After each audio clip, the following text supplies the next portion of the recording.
আমি আমার কাঁপা কাঁপা হাতে মেয়েটার ঘুমটা উঠালাম। ঘুমটা উঠিয়ে যা দেখলাম তা আমার পক্ষে মেনে নেওয়া সম্ভব না। দেখি আমার চিরচেনা শত্রু সুবর্ণা। আমি অজ্ঞান হয়ে যাওয়ার অবস্থা। আমি কি দেখতেছি আমি যেন বিশ্বাস করতে পারতেছি না। আমার শরীর থেকে টপ টপ করে ঘাম বের হচ্ছে। আমি বললাম, আপনি এখানে? আপনি এখানে কেন? আমি থাকবো না তো অন্য কেউ থাকবে? এই বিয়ে আমি মানি না। আমি এখনই আব্বাকে বলছি। সুবর্ণা আমার পাঞ্জাবির কলার ধরে বলল, কোথায় যাও চান্দু? তোমার খবর আছে। প্লিজ আপু আমাকে ছেড়ে দেন। তুই এত দেরি করছিস কেন? আমি সেই কখন থেকে বসে আছি। প্লিজ আপু আমাকে ছেড়ে দেন। আমি আর জীবনেও আপনার সামনে আসবো না। আপনাকে গালি দিব না। আমি লুচ্চা? নিলয় আমাকে খেয়ে দিয়েছে আর কি কি জানি বলছিলি। জীবনে আর বলবো না, প্লিজ আমাকে ছেড়ে দেন। ছেড়ে দিব একটা শর্তে।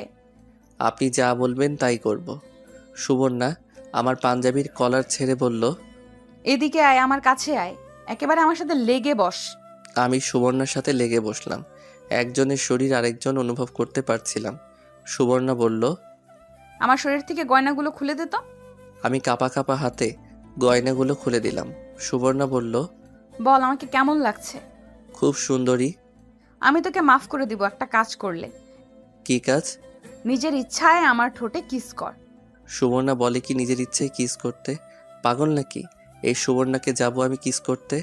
আমার শরীরে রাগ উঠতেছে। আমি বললাম, রাখেন আপনার কিস, রাখেন আপনার শর্ত, যত সব ফালতু। আর আমি আপনাকে বিয়ে করছি কে বলছে? চুপ, আস্তে কথা বল। আসতে বলবো কেন? আর আপনি একটু সুন্দরী না। আপনি কালো ভূত, একেবারে পেতনি। এবার কিন্তু বাড়াবাড়ি হয়ে যাচ্ছে। বাড়াবাড়ি হলে হোক, তাতে আমার কি? ওকে বুঝছি, তোর মাথা ঠিক নেই। শোন, তুই বাথরুমে গিয়ে ফ্রেশ হয়ে আয়, এ নে কাপড়। আমি হাত থেকে কাপড় নিয়ে বাথরুমে চলে গেলাম। বের হলে সুবর্ণা বলল, এই নে শুয়ে পড়। সুবর্ণার পাশে বালিশ দিয়ে বলল, পাগল নাকি? আপনার সাথে আমি শুব? জীবনেও না। আপনার তো চরিত্র ভালো না, পরে কি জানি কি করেন। এমন কথা শুনে সুবর্ণার মুখটা কালো হয়ে গেল। মনে হয় অনেক কষ্ট পেয়েছে। কষ্ট পেলে পাক, তাতে আমার কি? যেই যেমন তার সাথে তেমনই হওয়া উচিত। সুবর্ণা মুখটা কালো করে কাপড় পাল্টাতে লাগলো। আমি একটা বালিশ নিয়ে নিচে শুয়ে পড়লাম। কিছুক্ষণের মধ্যেই চোখে ঘুম চলে আসলো। সকালে ঘুম থেকে উঠেই দেখি সুবর্ণা আমাকে জড়িয়ে ধরে শুয়ে রয়েছে নিচে। এমনভাবে শুয়ে রয়েছে নড়তে পারছিলাম। আমি তাকে ডাক দিলাম, এভাবে শুয়ে আছেন কেন? ওঠেন, আমাকে উঠতে দিন। আর একটু ঘুমাই। আমাকে জড়িয়ে ধরেছেন কেন? আল্লাহ জানে রাতে আমার সাথে কি করছেন। ছাড়েন বলছি। আজ আমার আর তোর বাসর রাত। এই দিনেই যদি দুজন আলাদা শুই খুব খারাপ দেখাবে। এই জন্য প্রথম দিনে তোর সাথে শুয়েছি। খারাপ হলে হোক, আপনাকে কে অধিকার দিয়েছে আমার সাথে শোয়ার? ওঠেন ওঠেন। সুবর্ণা উঠে চলে গেল বাথরুমে। এই রুমের সাথেই একটা অ্যাটাচড বাথরুম আছে, যেটা শুধু এই রুমের মানুষ ব্যবহার করতে পারবে। আমি বিছানায় উঠে শুয়ে রইলাম। সুবর্ণা বাথরুম থেকে বের হয়ে বলল, কিরে আরো ঘুমাবি? যা ফ্রেশ হয়ে নে, আমি চা নিয়ে আসছি। আমি যেটা মনে চাই করব, সেটা আপনাকে নিয়ে ভাবতে হবে না। আপনি আপনার নিজের চরকায় তেল দিন। তুই মুখে মুখে তর্ক করিস কেন? আমি কি তোর খারাপ বলছি? করব, 100 বার করব। আপনি আমাকে আদেশ দেওয়ার কে? দেখেন আপু, আমার উপর অধিকার খাটাতে আইসেন না। ওকে, তোর যা ইচ্ছা কর। এই বলে সুবর্ণা বের হয়ে গেল ঘর থেকে। আমি বাথরুমে ঢুকে ফ্রেশ হয়ে বিছানায় শুয়ে রইলাম। সুবর্ণা চা নিয়ে আসলো। আমি বললাম, আমি চা খাবো না। চা খাবি না তো কি সিগারেট খাবি? হুম। এখন থেকে যদি সিগারেটের নাম মুখে উঠেছে তোর, এই মুখ আমি পুড়ে ফেলবো। দেখবো নে, আমি এখন গিয়ে সিগারেট খাবো। দাঁড়া, তোর আব্বাকে বলতেছি। এই না না আপু, আব্বাকে বইলেন না। এখন চা খা। সুবর্ণা চা দিয়ে একটা কাগজ আমার দিকে দিয়ে বলল, নে এটা ধর। কি এটা? আমি খুলে দেখলাম 10 লক্ষ টাকার একটা চেক। আমি বললাম, এটা কিসের জন্য? এটা আমার আব্বা তোর আব্বাকে উপহার দিয়েছিল, কিন্তু তোর আব্বা নেয়নি। এখন আমি কি করব? এটা তুই তোর আব্বাকে দিস।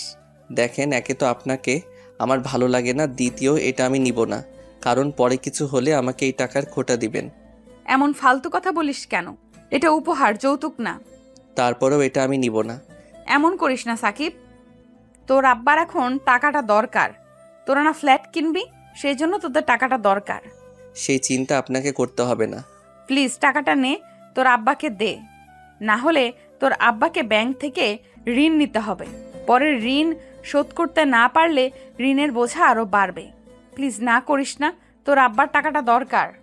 ওকে দিবনে। তাহলে আমি যাই, তুই চা খা। আমি চা খেলাম। চা খেয়ে কী করব? কলেজ বন্ধ, কোথাও ঘুরতে যাব সেটাও সম্ভব নয়। ভাবলাম সুবর্ণা আসুক, তার সাথে মজা করা যাক। আমি বসে বসে বেলকনিতে গিটার বাজাইতেছি। কিছুক্ষণ পর সুবর্ণা আসলো, বলল, কিরে তুই গিটার বাজাতেছিস কেন? জানিস না গিটার বাজানো ভালো না? জানি। তাহলে বাজাস কেন? ভালো লাগে। সামনে থেকে আর বাজাবি না। নে, দে গিটার দে, আর খেয়ে যা। সুবর্ণা আমার হাত থেকে গিটার নিয়ে চলে গেল। আমি খেতে গেলাম। খেয়ে দিয়ে রুমে এসে শুয়ে শুয়ে মোবাইল টিপতেছি আর কানে হেডফোন লাগিয়ে গান শুনতেছি। কিছুক্ষণ পর সুবর্ণা আসলো, এসে বলল, কিরে কি করিস? দেখতেছেন না? সুবর্ণা আমার পাশে শুয়ে আমার সাথে একেবারে নিজের শরীর লাগিয়ে বলল, দে একটা তার আমাকে দে, আমিও শুনবো। না, আপনার মোবাইল আছে না? আপনার মোবাইল দিয়ে আপনি শুনুন। তুই এখনো আমাকে আপনি করে বলিস? আমি না, আমরা না এখন জামাই বউ? আপনাকে আমি বউ হিসেবে মানি না। এমন করিস কেন? শোন, বিয়ের আগে আমি তোকে মারছি, বকছি, তোকে অনেক কষ্ট দিছি। এই মুহূর্তে আমি তোর কাছে ক্ষমা চাচ্ছি। আমাকে মাফ করে দিয়ে চল দুজনে ভালোভাবে সংসার করি। আপনাকে আমি কি করে ক্ষমা করি? আপনি আমাকে রাস্তায় চড় মারছেন, শুধু শুধু অপমান করছেন। আপনার কারণে আমি আরেকজনের কাছে অপমানিত হয়েছি। জানি তোরে আমি কষ্ট দিয়েছি, তাও প্লিজ তুই আমাকে মন থেকে মাফ করে দে। যান, মাফ করে দিলাম। এখন এখান থেকে চলে যান। নিলয় ভাই বলছে আপনি খুব নিলয় ভাইকে জ্বালাইছেন, সেজন্য আপনাকে বিয়ে করে নাই। না জানি আমার কপালে কি আছে। প্লিজ আপু, আমাকে ছেড়ে আপনি চলে যান। এমন কথা বলিস না। কেন বলবো না? আমার আপনাকে একটু ভালো লাগে না। ভালো না লাগতেই পারে, সেই জন্য চলে যেতে বলিস কেন? হুম, আপনি চলে যান। প্লিজ এমন কথা বলিস না। আমি আর তোকে কষ্ট দিব না, তোর প্রত্যেকটা কথা আমি শুনবো। প্লিজ এমন কথা বলিস না। আপনাকে আমি মেনে নিতে পারছি না। সুবর্ণা কাছে এসে আমার হাত ধরলো। সুবর্ণা বলল, সাকিব আমি তোকে ভালোবাসি। কিন্তু আমি তো বাসি না, আমার হাত ছাড়েন। এই বলে আমি উঠে ঘর থেকে বের হব, তখনই সুবর্ণা বলল, কোথায় যাস? কেন আপনাকে বলতে হবে? যেখানেই যাস তাড়াতাড়ি আসিস, আর ফোন দিলে ফোন ধরিস। না, ধরবো না। সাকিব। এই বলে আমি ঘর থেকে বের হয়ে বাইরে চলে আসলাম।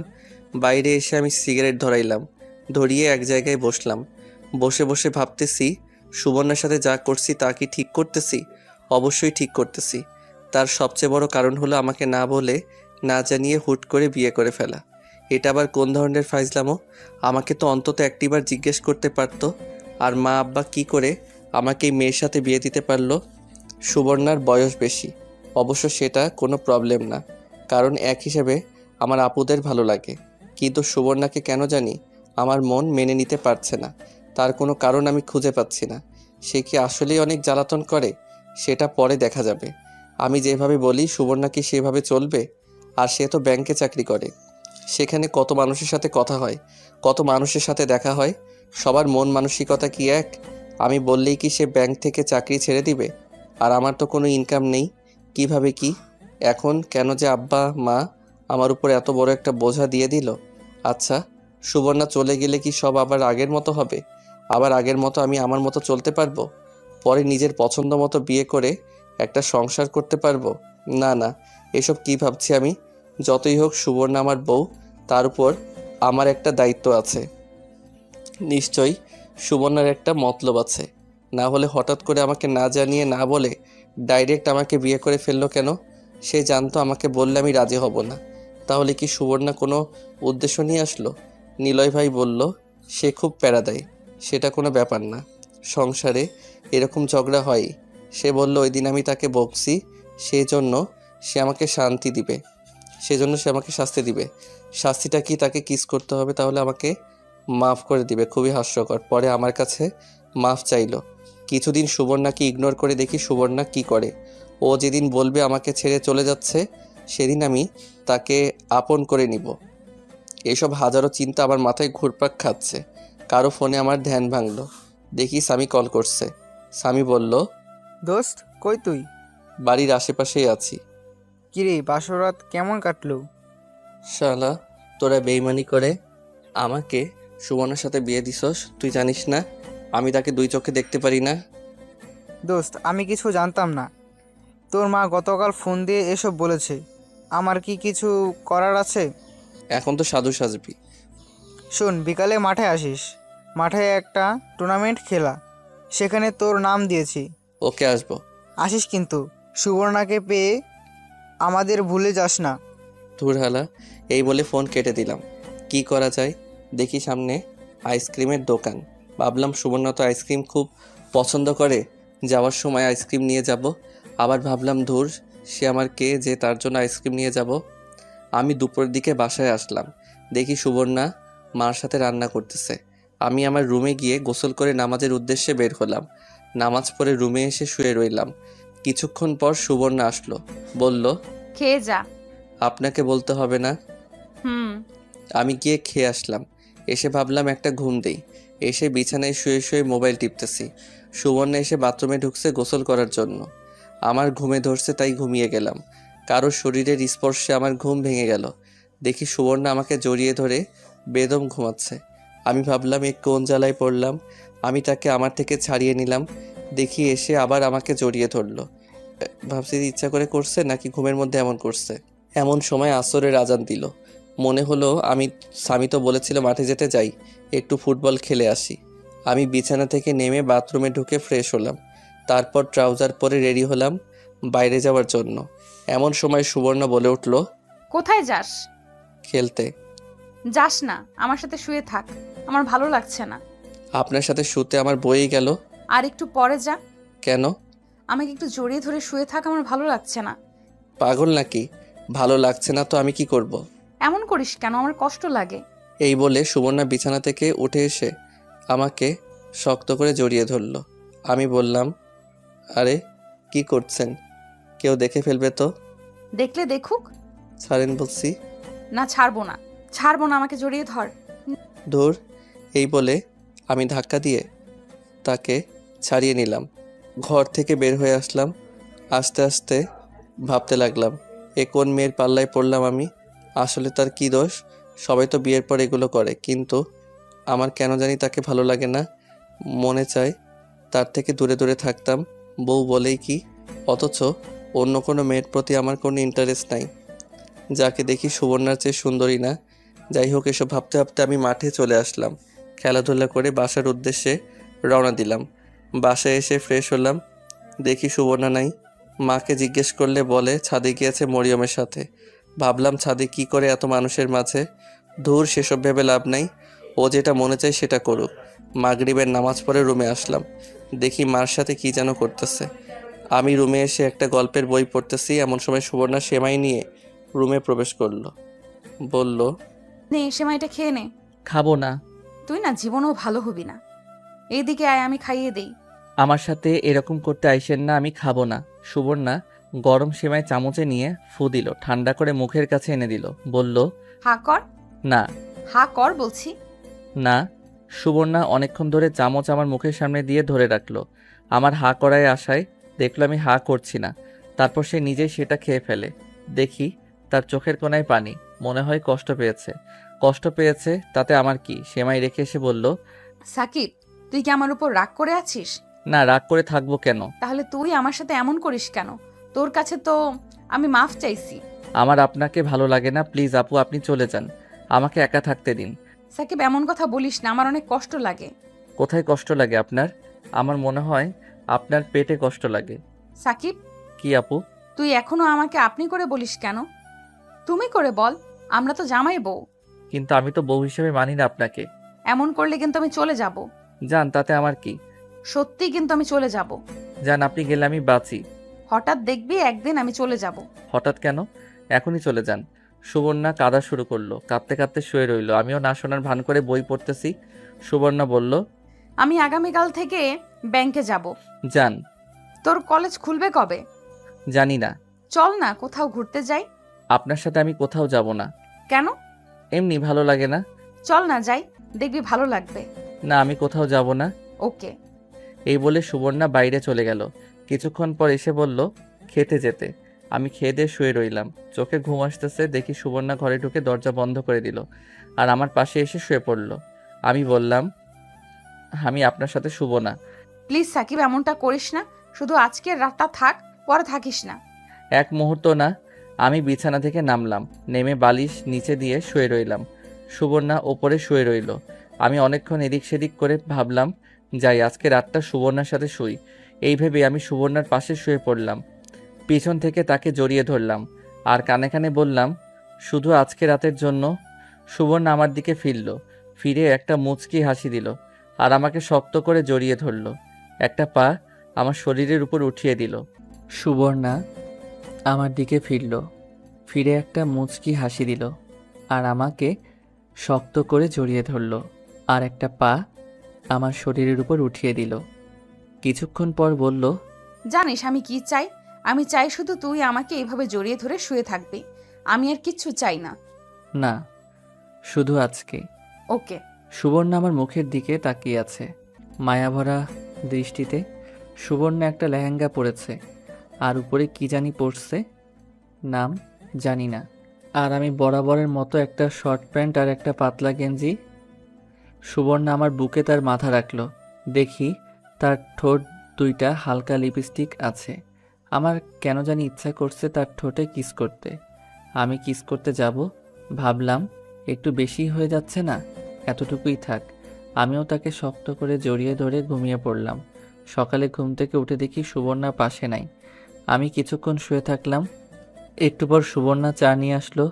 আমি ফ্রেশ হয়ে চাটা খেয়ে গেলাম আব্বার কাছে ওই টাকার চেকটা নিয়ে। আমি আব্বার কাছে গিয়ে বললাম, এই নিন। সুবর্ণা আমাকে এই চেকটা দিয়েছে। যেহেতু চেকটা নিয়েছিস সেহেতু টাকাগুলো তুলে এনে দে, আমার আবার ফ্ল্যাটের জন্য জমা দিতে হবে। ওকে। আমি রুমে এসে দেখি সুবর্ণা ব্যাংকে যাওয়ার জন্য রেডি হচ্ছে। আমি বললাম, আমিও তোমার সাথে যাব কোথায়? ব্যাংক থেকে টাকাগুলো তোলার জন্য। ওকে। দেখি সুবর্ণা বোরকা পরছে, কিন্তু মুখে নেকআপ নাই। আমি কিছু বললাম না, ভাবলাম ও যেভাবে মনে চায় চলুক, তাতে আমার কিছু যায় আসে না। দুজন এক রিকশায় গিয়ে উঠলাম। রিকশার মধ্যে সুবর্ণা আমার হাত ধরে রাখলো। ব্যাংকের সামনে এসে দুজন নেমে ব্যাংকের ভিতরে প্রবেশ করলাম। সুবর্ণা গিয়ে সুবর্ণার চেয়ারে বসলো, আমাকে বলল চেকটা দিতে। আমি চেকটা দিয়ে দিলাম। কিছুক্ষণ পর টাকা নিয়ে আসলো। সুবর্ণা বলল, 3টার দিকে আইসা আমাকে নিয়ে যাস। পারবো না। কেন পারবি না? এমনি। ওকে, তোর যা ইচ্ছা কর। আমি ব্যাংক থেকে চলে আসলাম। এসে আব্বার হাতে টাকাগুলো দিলাম। রুমে এসে শুয়ে শুয়ে বই পড়তেছি। সুবর্ণা এখন হাড়ে হাড়ে বুঝতে পারছে সাকিবের মত না নিয়ে বিয়ে করে নিজের পায়েই কুড়াল মারছে। ভাবছিল বিয়ের পর সাকিব সুবর্ণার কথা মতো চলবে, কিন্তু এখন দেখা যাচ্ছে সুবর্ণা মাপ চেয়ে কুল পাচ্ছে না। কি করলে সাকিব সুবর্ণার কথা মতো চলবে, সুবর্ণার মনের কথা বুঝবে, সুবর্ণার কষ্ট বুঝবে, সেটাই সুবর্ণা খুঁজে পাচ্ছে না। তার সাথে কথা বললে খালি বলে চলে যেতে। এই কথা বললে সুবর্ণার অনেক কষ্ট লাগে। সাকিব কি বোঝে না সুবর্ণার কষ্ট? মনে হয় বোঝে না। বোঝার ভান করে সুবর্ণা নিয়ত করলো সাকিব যতই কষ্ট দিক সাকিবকে ছেড়ে কোথাও যাবে না, কারণ সুবর্ণা সাকিবকে অনেক বেশি ভালোবাসে। সাকিব ভালোবাসে কিনা জানে না। সুবর্ণা এখন কাজে মন দিয়েছে। কিছুক্ষণ পর এক পিএ এসে বলে গেল স্যারের রুমে যেতে, মিটিং আছে। সুবর্ণা স্যারের রুমে গিয়ে দেখে কেউ নেই। সুবর্ণা ভাবলো আমার একা আবার কিসের মিটিং। অফিসে ঢুকে সালাম দিল। অফিসের স্যারটা খুব হ্যান্ডসাম। শুনেছে বিয়ে হয়ে নাকি ডিভোর্স হয়ে গেছে। সেসব দেখে লাভ নাই, কির জন্য ডাকছে সেটা শুনি। স্যার বলল, সুবর্ণা কেমন আছেন? জি স্যার, ভালো। তুমি বলে বিয়ে করেছো? জি স্যার। ছেলে কি করে? পড়াশোনা করে। ভালো। জি স্যার। কিছুদিন তো ছুটি কাটালেন, এখন কাজে মন দিন। জি স্যার। যাও কাজে যাও। জি স্যার। সুবর্ণা স্যারের কাজ কারবার কিছুই বুঝলো না। কোনো দিন তো তার ফ্যামিলি নিয়ে আর পার্সোনাল বিষয় নিয়ে জিজ্ঞাসা করে নাই। আজ এসব প্রশ্ন কিছুই বুঝলো না সুবর্ণা। যাই হোক, সুবর্ণা কাজে মন দিল। কাজ শেষ হলে সাকিবের ফোন দিল। অনেকক্ষণ পর ফোন ধরলো। কোথায় তুই? বাসায় কেন? চল না কোথাও ঘুরতে যাই। আপনি এখন কোথায়? ব্যাংক থেকে বের হচ্ছি। ব্যাংক থেকে বের হয়ে দেখেন আশেপাশে কোনো রিক্সা আসেনি। থাকলে সোজা বাসায় চলে আসেন, 1 মিনিট দেরি না করে। ওকে, আসতেছি। হুম, আপনি আসলে আমি বাইরে যাব। কোথায় যাবি? খেলা আছে। কেন, ওখানে না গেলে হয় না? কবে জানি তোর পা ভাঙে। আরে ভাঙবে না, তাড়াতাড়ি আসেন। ওকে। সুবর্ণা ভাবলো সাকিবের এতটুকু কথাতেই কেন জানি ভালো লাগছে। সাকিব বলেছে তাড়াতাড়ি বাসায় যেতে, এটাই সুবর্ণার জন্য অনেক কিছু। সুবর্ণা রিক্সা নিয়ে বাসার উদ্দেশ্যে রওনা দিল। আমি শুয়ে শুয়ে বই পড়তেছি, গল্পের বই। আপনারা অনেকেই ভাববেন মোবাইলের যুগে আবার বই পড়া। আমি ছোটবেলা থেকে গল্পের বই পড়তে ভালোবাসি। যারা বই পড়ে তাদের জিজ্ঞেস করে দেখেন। বই পড়তে পড়তে আমার চোখে ঘুম চলে আসলো। দরজায় টোকায় ঘুম ভাঙলো। দেখি সুবর্ণা। সুবর্ণা এসে দরজা লাগিয়ে দিল। এসেই আমার সামনে কাপড় পাল্টাতে শুরু করলো। আমি বললাম, আরে আরে কি করছেন? আমি আছি, দেখছেন না? তুই আছিস তো কি হয়েছে? তুই দেখলে সমস্যা কি? তোর জন্য তো সব। আরে পাগল নাকি, আমি একজন ছেলে। জানি তুই ছেলে, তুই আমার জামাই। তো এইসব জামাই দেখবে না তো কি অন্য কেউ দেখবে? ধুর, আপনি কাপড় পাল্টান। আমি বেলকনিতে গেলাম। ওকে, যা। আমি বেলকনিতে চলে আসলাম। কতক্ষণ বসে রইলাম। সুবর্ণা ডাক দিল, বলল, কিরে, একটু এদিকে আয় তো। কাপড় পাল্টানো হয়েছে? তুই এদিকে আসবি তো? আমি ভিতরে গেলাম। গিয়ে যা দেখলাম তা দেখার জন্য আমি মোটেও প্রস্তুত ছিলাম না। দেখি সুবর্ণা শুধু ব্রা পরে দাঁড়িয়ে আছে। সুবর্ণা বলল, পেছনের দিকটা খুলে দে তো, আমি ধরতে পারছি না। আমি নাই। এই বলে আমি দৌড় দিয়ে বেলকনিতে চলে আসলাম। সুবর্ণা বলল, কিরে, খুলে দিয়ে যা, আমি আবার ফ্রেশ হব। আমি পারবো না। তোকে পারতেই হবে, তাড়াতাড়ি আয়। পারবো না বলছি না। না খুললে কিন্তু আজকে এভাবেই বসে থাকবো। আমি ভাবলাম কি ঝামেলায় পড়লাম। আমি ঘরের ভিতরে ঢুকে সামনে গেলাম। আমার তার দিকে তাকাতেই লজ্জা করছে। হঠাৎ এমন কিছুর মুখোমুখি হব কল্পনাও করিনি। হোক না আমার বউ। সুবর্ণা বলল, তাড়াতাড়ি কর। আমি কাঁপা কাঁপা হাতে তার সাদা পিঠে হাত দিলাম। সুবর্ণা চোখ বন্ধ করে ফেলল।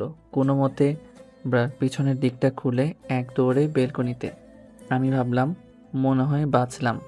সুবর্ণা কিছুক্ষণ পর ডাক দিল, বলল, কিরে, খেয়েছিস? হুম। দে তো তোর মানিব্যাগটা। মানিব্যাগ দিয়ে কি করব? দে তো। আমি বালিশের নিচ থেকে মানিব্যাগটা দিলাম। সুবর্ণা মানিব্যাগ চেক করলো। নিজের ব্যাগ থেকে কিছু টাকা দিয়ে বলল, নে, এগুলো খরচ করিস। না লাগবে না। লাগবে। টাকাগুলো আপনার কাছেই রাখেন, আমি চেয়ে নিব। মানিব্যাগে থাকলে আমি খরচ করে ফেলবো। ওকে। আমি ভাবলাম যাই, খেলাধুলা করে আসি। ট্রাউজার পরে রেডি হয়ে বাইরে বের হওয়ার জন্য রেডি হলাম। সুবর্ণা বলল, কোথায় যাস? জানেন না? না, জানি না। আমি গেলাম। এই বলে আমি বের হয়ে চলে আসলাম। এভাবে কিছুদিন চলে গেল। আমি পরে আর সুবর্ণার সাথে রাতে শুই নাই। সে অনেক রিকোয়েস্ট করছিল, আমিও বেশি তাকে পাত্তা দেই নাই। সুবর্ণা কেন জানি আগের মতো এত কথা বলে না। সেও তার মতো থাকে, আমিও আমার মতো থাকি। সেও তার কাজ করে, আমিও আমার কাজ আমি করি। একদিন আমি কলেজ থেকে সুবর্ণার ব্যাংকের সামনে দিয়ে আসছিলাম। কেন জানি মনে হলো ব্যাংক থেকে ঘুরে আসি, সুবর্ণাকেও দেখে আসি। আর ও বলছিল ব্যাংক থেকে গিয়ে ক্রেডিট কার্ড আনতে। তাই ভেবে আমি ব্যাংকের ভিতরে ঢুকে সুবর্ণার ডেস্কে আসলাম। দেখিও নাই। ব্যাপারটা কিছু বুঝলাম না। মনে হয় মিটিং করে। সেই ভেবে কিছুক্ষণ বসে রইলাম। অনেকক্ষণ হয়ে গেল আসছে না। আমি পাশের একজনকে জিজ্ঞেস করলাম, ভাই উনি কোথায় গিয়েছে? জানি না ভাই। কোথায় যেতে পারে আপনার মনে হয়? ইদানিং দেখতেছি বসের অফিসে বেশি যায়, সেখানে যেতে পারে। ভাই আপনাদের বসের অফিসটা কোথায়? 3 তলায়। ধন্যবাদ ভাই। ওয়েলকাম। আমি 3 তলায় গিয়ে বসের রুম বের করলাম। দেখি সুবর্ণা স্যারের সাথে কথা বলতেছে। আর একটু পর পর সুবর্ণা আর স্যার একসাথে হাসি দিয়ে উঠতেছে। আমি কিছুই বুঝলাম না। তারা দুজন একা একা কিসের মিটিং করে। আমি আবার ওই ভাইয়ের কাছে গেলাম। দেখিও খুব ব্যস্ত। আমি বললাম, ভাই একটু কথা বলা যাবে? একটু দাঁড়ান ভাই। ওকে। এই ভাই কাজ শেষ করে বলল, জি ভাই বলেন। ভাই আপনার নাম কি? আমার নাম সাদিকুল। সাদিকুল ভাই, উনি কি সবসময় স্যারের রুমে মিটিং থাকে? ভাই অধিকাংশ সময় দেখি উনি স্যারের রুমে থাকে, তখন আমাদের কারো মিটিং থাকে না। তারপরও উনি স্যারের সাথে বসে কিসের কথা বলে জানি। ভাই আপনি কে? আপনার তার সম্পর্কে এত কিছু জিজ্ঞাসা করতেছেন কেন? উনি আমার ওয়াইফ। ভাই আপনার সাথে ওর কি বিয়ে হয়েছে? উনি এসে আমার সাথে হ্যান্ডশেক করলো। ভাই আমি এখন যাই। সুবর্ণা আসলে বইলেন, আমি আসছি। ওকে ভাই। আমি ব্যাংক থেকে বের হয়ে বাসায় চলে আসলাম। আমি ভাবতেছি সুবর্ণার অন্য কোনো মতলব আছে, না হলে কাজ বাদ দিয়ে তার বসের রুমে গিয়ে বসে থাকবে কেন? আর সারিবা কেমন? সুবর্ণার সাথে এত কথা কিসের? নিশ্চয়ই কোনো মতলব আছে। ভাবলাম সুবর্ণা আসলে জিজ্ঞেস করব। আবার ভাবলাম না, দেখি সুবর্ণা কি করে। সুবর্ণা এখন আর আগের মতো কেয়ার করে না। এখন কেন জানি তার থেকে বেশি আমার কষ্ট হয়। তার এমন চুপচাপ থাকা আমার কেন জানি ভালো লাগে না। কিছুক্ষণ পর সুবর্ণা বাসায় আসলো। ঘরে ঢুকে বলল, তুই বলে ব্যাংকে গিয়েছিস? হুম। আসলে আমি একটা মিটিংয়ে ছিলাম, তুই ফোন দিতি।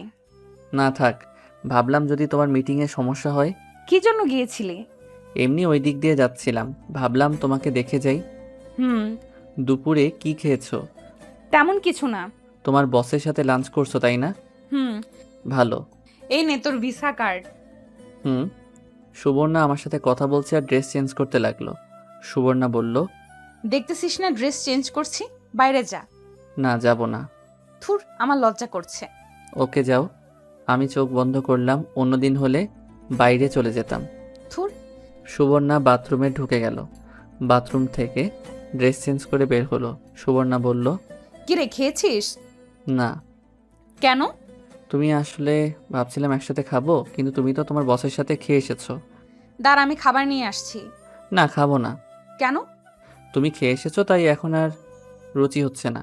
না, তোকে খেতে হবে। তুই না খেলে আজ থেকে তোর সাথে কথা নাই। ওকে, কথা বইল না। সাকিব, বলেন। এখনো কি আমি তোর পর? তোর সাথে কতদিন হয়ে গেল দুজন একসাথে থাকতেছি। এতদিন পর ছিলেন না, এখন আস্তে আস্তে পর হচ্ছেন। পর হতে যাব কেন? আপনি বলেন। একটা কথা বলবো? বলল মুচকি এসে। বলেন। তাহলে আমার কাছে আয়, আমাকে জড়িয়ে ধর, পরে বলবো। বললে বলেন, না হলে আমি গেলাম। আমার বলতে লজ্জা করছে, এদিকে আয় না। ওকে। আমি সুবর্ণার কাছে গিয়ে সুবর্ণাকে বুকে টেনে নিলাম। সুবর্ণাও 2 হাতে জড়িয়ে ধরল। বলল, চল না, একটা বেবি নেই। আমি ভাবলাম সুবর্ণার কথা ঠিকই বলেছ, কিন্তু এখন সুবর্ণার মতিগতি কিছুই বুঝতে পারছি না। দেখি শেষমেশ কি হয়, পরে না হয় চিন্তা করব। আমি বললাম, দেখো, একে তো আমার কোনো কিছুই হয় নাই, মানে চাকরি, পড়ালেখা চালিয়ে যেতে হবে। আর এখন সম্ভব নয়। আর কিছুদিন সময় দাও। ওকে, তোর যতদিন সময় লাগে সময় নে। প্লিজ আমাকে ছেড়ে চলে যাস না। ওকে। এখন প্লিজ কিছু খেয়ে নে। ওকে যাচ্ছি।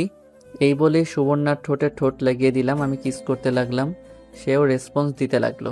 1 মিনিট পর ছেড়ে দিলাম, কিন্তু সে আবার এসে আমার ঠোঁটে কিস করতে লাগলো। কিছুক্ষণ পর ছেড়ে দিল। আমি বললাম, ওকে এখন তো খেয়েছি। এটাকে খাওয়া বলে? হুম। যা শয়তান। আমি একটু বাইরে যাব, টুর্নামেন্ট খেলা চলতেছে, আজকে আমরা খেলবো। আমিও যাব। তুমি গিয়ে কি করবে? তুমি মার সাথে রান্নার কাজে হেল্প করো। তোর খেলা দেখব। ওকে, মার অনুমতি নিয়ে আসো, আর মরিয়মকেও সাথে নিয়ে নাও। ওকে। সুবর্ণা আমার সাথে বের হলো, সাথে মরিয়মও। মরিয়ম বলল, ভাই একটা মোবাইল কিনে দিস না। মোবাইল দিয়ে কি করবি এখন? আরো বড় হয়ে নে।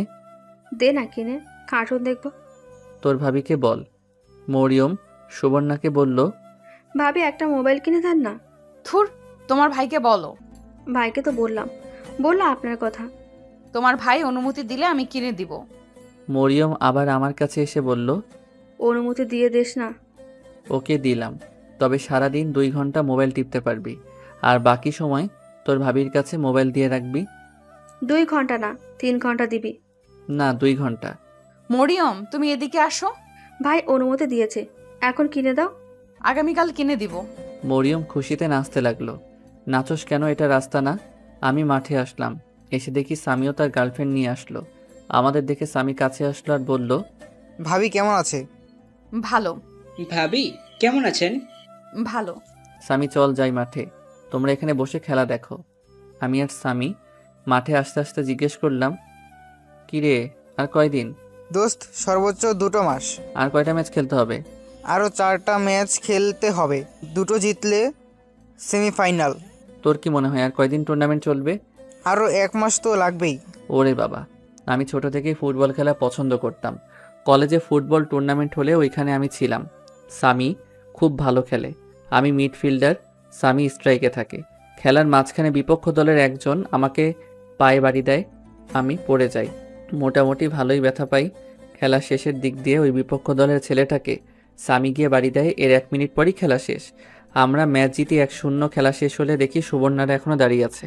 আমি কাছে গেলে সুবর্ণা বলল, খেলার মাঝখানে দেখলাম তুই পড়ে গিয়েছিলি, ব্যথা পাইছিস দেখি। আরে তেমন কিছু না, বাড়ি চলো। আমি হাঁটতে হাঁটতে বাড়ি আসলাম। এসে সুবর্ণা পা দেখানোর জন্য বলল, জানি সুবর্ণা দেখলে বকাঝকা করবে, সেজন্য দেখতে চাচ্ছিলাম না। দেখি তোর পাটা। আরে কিছু হয় নাই। দেখাবি নাকি তোর মাকে গিয়ে বলবো? কিছু হয় নাই তো। কি গিয়ে বলবা? দেখালে সমস্যা কি? ওকে দেখো। আমি ট্রাউজার উপরে তুলে দেখালাম, অনেকখানি জায়গা কালো হয়ে গেছে। সুবর্ণা বলল, জানতাম এরকম কিছু একটা হয়েছে। দেখছিস কালো হয়ে গেছে। তোরে এত করে বলি খেলার দরকার নেই, এখনো কি ছোট আছিস? হয়েছে থাক, আর বলতে হবে না। সুবর্ণা বরফ এনে সেখানে দিল আর বলল, সামনে থেকে আর খেলার দরকার নেই। না খেলবো। তুই কি আর আমার কথা শুনবি? পরে আবার ব্যথা পাবি। চুপ করো না এখন। সুবর্ণা সুন্দর করে বরফ লাগিয়ে দিল। আমি গোসল করে পড়তে বসলাম। সুবর্ণা মার সাথে গিয়ে রান্নার কাজে হেল্প করতে লাগলো। একটু পর হালকা নাস্তা দিয়ে গেল। কিছুক্ষণ পড়ালেখা করে ভাবলাম বাইরে থেকে একটা সিগারেট খেয়ে আসি। সুবর্ণা আসলে বললাম, আমি একটু বাইরে থেকে ঘুরে আসি। এখন কোথাও যাওয়ার দরকার নেই, বসে বসে পড়। না যাব। কেন এখন বাইরে যাবি? আমি একটা সিগারেট খাইতে। ধুর, তুই কি জীবন ভালো হবি না? না। এখন যদি যাস তাহলে তোর মার কাছে বলে দিব তুই সিগারেট খাস। বইল। এই বলে আমি বাইরে চলে আসলাম। আমি জানি সুবর্ণা বলবে না। আমি সিগারেট খেয়ে বাসায় আসলাম। আসার সময় মরিয়মের জন্য আর সুবর্ণার জন্য আইসক্রিম নিয়ে আসলাম। সুবর্ণা আইসক্রিম পেয়ে মহা খুশি, বলল, তাহলে এই ছিল তোর মনে? হুম। ভাত খেয়ে যা। আসতেছি। আমি খেয়ে দিয়ে রুমে এসে গল্পের বই পড়তেছি। আমি নিচে শুয়ে বরাবরের মতো আজকেও নিচে শুইলাম। সুবর্ণা এসে দেখে আমি নিচে শুয়ে আছি। সুবর্ণা বলল, কিরে, আজকেও নিচে শুবি? কেন? আজকে কি কোনো স্পেশাল দিন নাকি? না উপরে শো। না। হয় তুই আমার সাথে উপরে শো, নয়তো আমি তোর সাথে নিচে শুইব। আমি এটাই চাইছিলাম। তোমার যা ইচ্ছা করো। সুবর্ণা আমার পাশে বালিশ দিল আর গিয়ে কাপড় চেঞ্জ করলো। সুবর্ণা এতক্ষণ সালোয়ার কামিজ পরা ছিল, সেগুলো চেঞ্জ করে একটা লেহেঙ্গা আর হাতা কাটা গেঞ্জি পরল। তাকে অনেক সুন্দরই লাগছিল। সুবর্ণা আমার পাশে শুয়ে পড়ল আর পিছন থেকে জড়িয়ে ধরলো আর আমার ঘাড়ে মাথা রাখলো। সুবর্ণা বলল, সাকিব এদিকে ফির। কেন? আরে ফির না। ওকে। আমি সুবর্ণার দিকে ফিরলাম। সুবর্ণা আমার দিকে তাকিয়ে আছে। এভাবে তাকিয়ে আছো কেন? এমনি তোকে দেখতে ইচ্ছে করছে। কি? দাঁড়াও দেখাচ্ছি মজা। এই বলে আমি সুবর্ণাকে কোলে তুলে নিলাম। সুবর্ণাও আমার গলায় ধরল। আমি তাকে বিছানায় নিয়ে ফেললাম। আমিও তার পাশে শুয়ে পড়লাম। সুবর্ণাও আমাকে জড়িয়ে ধরল। আমিও আমার সুবর্ণাকে জড়িয়ে ধরলাম এবং তার কপালে চুমু খেলাম। ভাবলাম আসলে সুবর্ণা আমাকে সত্যি মনে হয় খুব ভালোবাসে আর আমি তাকে খুবই ভালোবাসি। এতদিন কি হয়েছে জানি না। এখন থেকে নিয়ত করলাম তাকে সবসময় আগলে রাখবো। সে আমার জন্য অনেক কষ্ট সহ্য করছে। এখন থেকে নিয়ত করলাম তাকে আর কোনো কষ্ট সহ্য করতে দিব না। তাকে আমি সত্যি অনেক ভালোবাসি। এসব কথা ভাবতে ভাবতে ঘুমিয়ে গেলাম। সুবর্ণা পড়ছে মহা বিপদে। সুবর্ণার ব্যাংকের ম্যানেজার কারণে অকারণে অধিকাংশ সময় সুবর্ণাকে অফিসে বসিয়ে রাখে। এটা সেটা আজাইরা কথাবার্তা বলে আর মাঝে মাঝে এমন এমন যোগ বলে যে না হেসে থাকতে পারে না সুবর্ণা। সুবর্ণা স্যারকে নাও বলতে পারে না। একদিন সুবর্ণার ম্যানেজার সুবর্ণাকে জিজ্ঞেস করলো, তোমার ওই পিচ্চি জামাই কি তোমাকে খুব ভালোবাসে? ওই সময় সাকিবের সাথে সুবর্ণার সময় খারাপ যাচ্ছিল, তাই সুবর্ণা বলল, ভালোবাসে স্যার। আমার মনে হয় না ভালোবাসে। আপনার এরকম মনে হয় কেন? দেখো, সব আমরা পিছনে ফেলে এসেছি, সব বুঝি আমরা। যদি তোমার ভালো না লাগে তাহলে তুমি তাকে ছেড়ে দাও। সুবর্ণা তখন আর কিছু বলে নাই। বাড়িতে এসে আম্মার সাথে রান্নাঘরে কাজ করতেছে। আম্মা মানে সাকিবের মা জিজ্ঞাসা করলো, মা, তুমি এরকম সব সময় মুখ গোমড়া করে থাকো কেন? তেমন কিছু না আম্মা। আমি সব বুঝি মা, জানি তোমার সাথে সাকিবের সময় ভালো যাচ্ছে না। মা, এখানে আমাদের কিছু করার নেই। একে তো আমরা তার অনুমতি ছাড়াই তোমাকে তার সাথে বিয়ে দিয়েছি। এখন যদি তাকে গিয়ে কিছু বলি তাহলে সে সম্পূর্ণ দোষ দিবে আমাদের। সুবর্ণা কেঁদে দিল এবং আম্মাকে জড়িয়ে ধরে কেঁদে কেঁদে বলতে লাগলো, আমি জানি আম্মা, সাকিব একদিন আমাকে ঠিক বুঝবে, আমার গুরুত্ব বুঝবে। সে খুব ফ্রেশ মাইন্ডের ছেলে। আমার মনে হয় তোমাকে সে খুব ভালোবাসে। একটু ধৈর্য ধরো মা। আমি তাকে খুব ভালোবাসি আম্মা। আমি জানি মা, এখন কেঁদো না। আর শোনো, সামনের মাসে আমরা এই ফ্ল্যাট ছেড়ে দিয়ে নতুন ফ্ল্যাটে চলে যাব। না আম্মা, আপনারা যান। সাকিবের সাথে ঝামেলা শেষ করে আমরা আসব, আর এই ফ্ল্যাটের ভাড়া আমি দিব। কেন মা, শুধু শুধু অপচয় করবা? আমাদের সাথে নতুন ফ্ল্যাটে চলো। না আম্মা, সাকিবের সাথে ঝামেলা মিটমাট করে আমরা আসব। প্লিজ আম্মা, না করেন না। ওকে, তোমার যা ইচ্ছা করো। ওকে আম্মা, এই জন্যে আপনাকে আমার এত ভালো লাগে। যাও, সবাইকে বলো খাবার খেতে। আচ্ছা আম্মা। সুবর্ণা সবাইকে খাবার খেতে ডাকে। এর কিছুদিন পর জানি সাকিবের কি হলো। ব্যাংক থেকে আসার পর সুবর্ণাকে খুব কেয়ার করতে শুরু করে। সুবর্ণা ভাবলো সাকিব মনে হয় সুবর্ণাকে বুঝতে পারছে, এটাই সুবর্ণা চায়। এর কিছুদিন পর সুবর্ণা অফিসে কাজ করতেছিল। পিএস এসে বলে গেল, অফিসে কিসের মিটিং আছে সবার। সুবর্ণা সবাইকে খাবার খেতে ডাকে। এর কিছুদিন পর জানি সাকিবের কি হলো। ব্যাংক থেকে আসার পর সুবর্ণাকে খুব কেয়ার করতে শুরু করে। সুবর্ণা ভাবলো সাকিব মনে হয় সুবর্ণাকে বুঝতে পারছে, এটাই সুবর্ণা চায়। এর কিছুদিন পর সুবর্ণা অফিসে কাজ করতেছিল। পিএস এসে বলে গেল অফিসে কিসের মিটিং আছে সবার। সুবর্ণা অফিসের মিটিংয়ে গেল, গিয়ে সবার সাথে বসলো। মিটিংয়ে স্যারের কথা শুনে সবাই খুশি, কারণ স্যার বলেছে সামনে 2 সপ্তাহ পর ব্যাংকের পক্ষ থেকে একটা ভ্রমণ আছে, 2 থেকে 3 জন সাথে নিতে পারবে। এটা শুনে সবাই হাততালি দিল, কারণ সবাই চেয়েছিল একটা ভ্রমণ হোক। আর সেটা হলো কক্সবাজার 3 রাত 2 দিন, মানে এক রাতে সেখানে যাওয়া, আরেক রাত সেখানে থাকা, আরেক রাতে সেখান থেকে আসা। আর যারা যারা সেখানে যাবে তাদের আলাদা একটা স্যালারি দেওয়া হবে, কারণ ব্যাংকের মেইন শাখার বস, যিনি বাংলাদেশে এই ব্যাংকটা পরিচালনা করেন, তিনি সেখানে থাকবেন এবং তিনি সেখানে বক্তব্য রাখবেন। সেজন্য সেখানে সবাইকে থাকতে হবে। মিটিং শেষ হলে সুবর্ণার আর খুশি ধরে না, কারণ সাকিব আর সুবর্ণার একটা ফ্রিতে ট্যুর হয়ে গেল। আর মন চাইলে মরিয়মকে সাথে নিয়ে যাবে, ওর এখন স্কুল বন্ধই। সুবর্ণার ভাবতেই কি যে ভালো লাগছে। ভাবলো এই খুশির সংবাদটা আগে সাকিবকে দিয়ে দেই। আবার ভাবলো না, এই খুশির সংবাদটা সুবর্ণা অন্যভাবে দিতে চায়। ঘড়ির দিকে তাকিয়ে দেখে আরও 1 ঘন্টা আছে 3টা বাজতে। 1 ঘন্টা কাজ করে বাসায় এসে রুমে ঢোকে। আমি পরদিন ঘুম থেকে উঠে কলেজে গেলাম। কলেজ থেকে এসে বাসায় শুয়ে রইলাম আর ঘুমিয়ে গেলাম। কতক্ষণ ঘুমালাম জানি না। ঘুম থেকে উঠে দেখি সন্ধ্যা ছুঁই ছুঁই। দেখি সুবর্ণা নামাজ পড়তেছে, মনে হয় মাগরিবের নামাজ। নামাজ শেষ করলে আমি বললাম, আজান দিয়ে দিয়েছে। ফ্রেশ হয়ে নামাজ পড়ে নে। ওকে। আমি ফ্রেশ হয়ে নামাজ পড়ে পড়ার টেবিলে বসলাম। কিছুক্ষণ পড়লাম। সুবর্ণা মাথার চুল আঁচড়াচ্ছে। মাথার চুল আঁচড়াইয়ে ঠোঁটে লিপস্টিক দিল। আমি অবাক হয়ে প্রশ্ন করলাম, এরকম সাজতেছো কেন? তোকে একটা খুশির সংবাদ দিব। সেই জন্য সাজতে হবে? হুম। সুবর্ণা আমার পিছনে এসে আমাকে পিছন থেকে জড়িয়ে ধরলো আর গালে একটা চুমু দিল। বলো কি সুসংবাদ? তার আগে আমাকে একটা চুমু দে। আমি সুবর্ণার গালে চুমু দিলাম। এবার বলো। না, ঠোঁটে কিস কর। দূর, তুমি না। দিন দিন। বল দিন দিন। আমি সুবর্ণাকে হাত ধরে সামনে আনলাম, এনে টেবিলের উপরে বসালাম। আমি দাঁড়িয়ে সুবর্ণার 2 ঠোঁটে আমার ঠোঁট লাগিয়ে দিলাম। সুবর্ণাও রেসপন্স দিতে লাগলো। আমি একসময় সুবর্ণার কাপড়ের ভিতরে হাত ঢুকিয়ে ফেলি আর পিছন থেকে তাকে আদর করতে থাকি। কতক্ষণ গেল মনে নাই। কারো দরজায় টোকায় হুঁশ ফিরল। মরিয়ম ডাকতেছে। সুবর্ণা কাপড় ঠিক করে দরজা খুলল।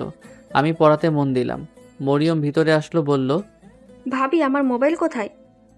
মনে তো থাকবে না, আমি বলছি না। আরে মন খারাপ করতেছিস কেন? আমার মনে ছিল, ভাবলাম কেমন মোবাইল পছন্দ করো, তাই তোমাকে নিয়েই মোবাইল কিনবো। এখন কিনে দিন। এখন যা, আগামীকাল কিনে দিব। না এখন। আরে কাঁদতেছো কেন? ওকে, তুমি গিয়ে রেডি হও, আমরা আসতেছি। ভাবি সত্যি বলতেছেন তো নাকি মজা করতেছেন?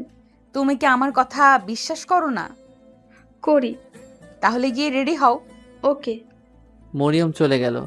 আমি বললাম, আগামীকাল গেলেও তো পারতা। শুধু শুধু মেয়েটাকে কষ্ট দিয়ে লাভ আছে? এখন কি আব্বা আম্মা বাইরে যেতে দিবে? চল গিয়ে বলি, সাথে তাদেরকে নিয়ে নে, রাতে ডিনার করে আসি। দূর না, তাহলে তোমার মা বাবাকেও বলো। এখন হঠাৎ করে ওরা বললেই কি আর যাবে? বলতে তো প্রবলেম নাই। আগে চল আব্বা আম্মাকে রাজি করাই, পরে না হয় আমার বাবা মাকে বলিস। ওকে চলো। আমি আর সুবর্ণা গিয়ে মা বাবারে বললে রাজি হয় নাই। পরে সুবর্ণার আব্বা আম্মার কথা বললে রাজি হয়েছে। সুবর্ণাও তার আব্বা আম্মার সাথে কথা বলে রাজি করাই। পরে দুই ফ্যামিলি একসাথে এক রেস্টুরেন্টে গিয়ে ডিনার করি। এই ফাঁকে মরিয়মের জন্য একটা মোবাইল কিনে সুবর্ণা। সব শেষে সবাই একসাথে বাড়ি আসি। রাতে ঘুমানোর সময় আমি বললাম, সুবর্ণা, মোট কত টাকা খরচ হয়েছে? সেসব জেনে লাভ নাই। না, বলো। মরিয়মের জন্য মোবাইল কিনেছি ৩৮,০০০ টাকা দিয়ে, আর রেস্টুরেন্টের খরচ হয়েছে ৫,০০০ টাকা।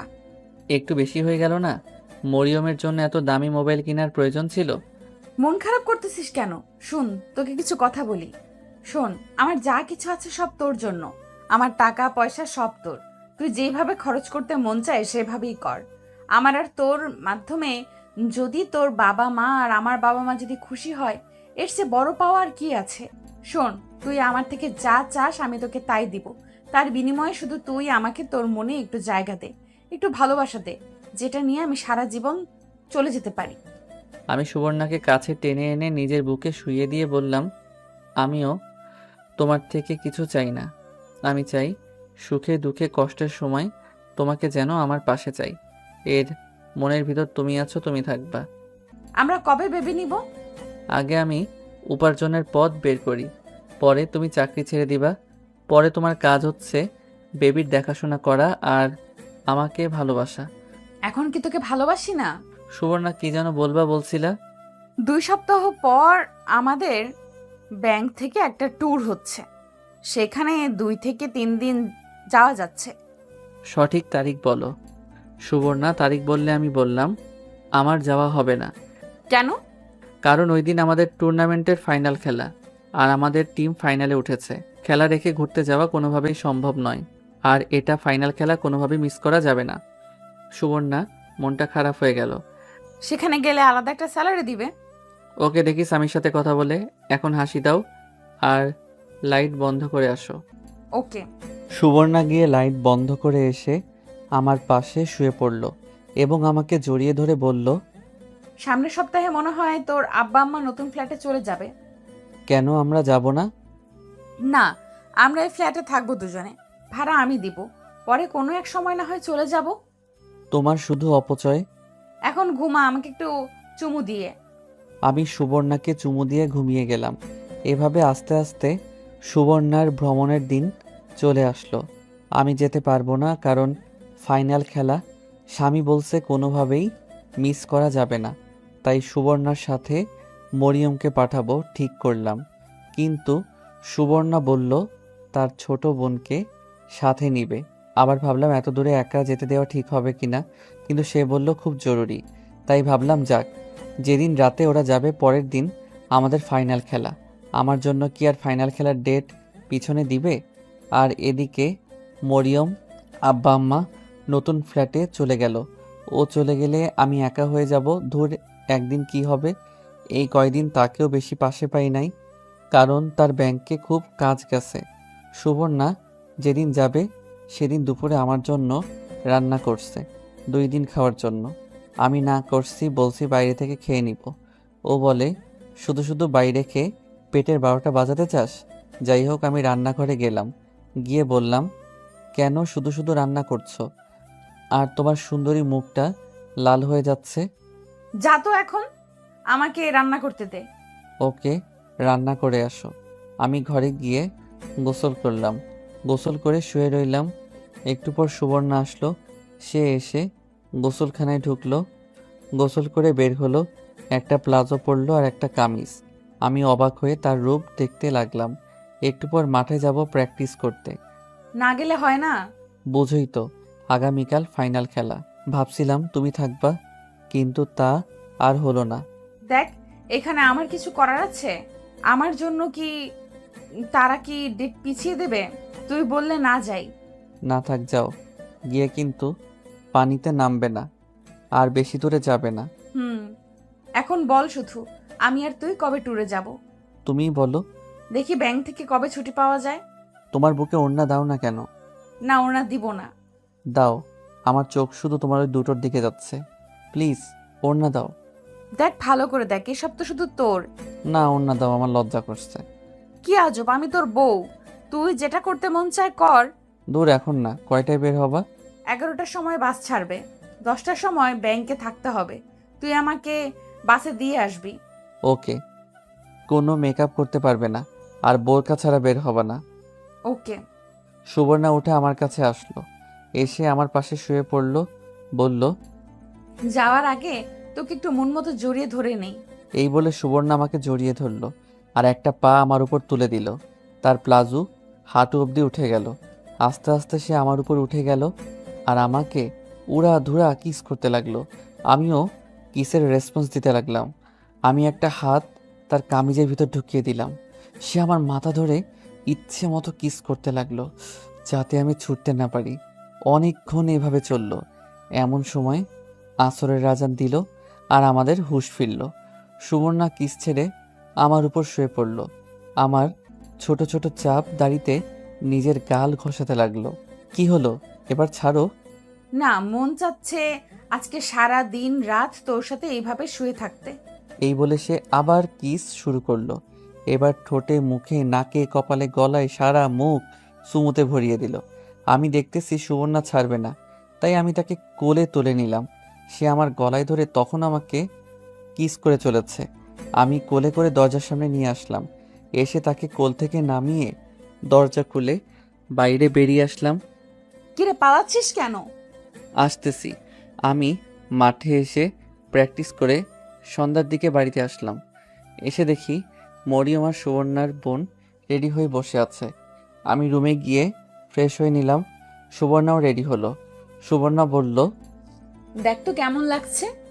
খুব সুন্দরী। আমার একটুও ভালো লাগছে না, কেন জানি ভয় করছে। ভয়ের কি আছে, আমি তো আছি। তুই কি আমার সাথে যাবি? না, তবে ফোনে কথা বলবে। ওকে। শোন, এখন বের হয়ে যেতে হবে। অফিসে মিটিং আছে একটা। মিটিং শেষ করে পরে বাসে উঠতে হবে। ওকে, চলো বের হই। আর রান্না করা আছে, ফ্রিজে রাখা আছে, বের করে গরম করে খেয়ে নিস। ওকে। তোর জন্য কি আনবো? আমার জন্য কিছু আনা লাগবে না। আমি শুধু চাই তুমি আবার আমার কাছে ফিরে আসো। এই শোন না, শেষমেশ একটা কিস দিয়ে দে। ওকে। আমি সুবর্ণাকে কাছে এনে তার ঠোঁটে কিস বসালাম। কিছুক্ষণ পর ছাড়লাম। সুবর্ণা বলল, মন চাচ্ছে না তোকে ছেড়ে যেতে।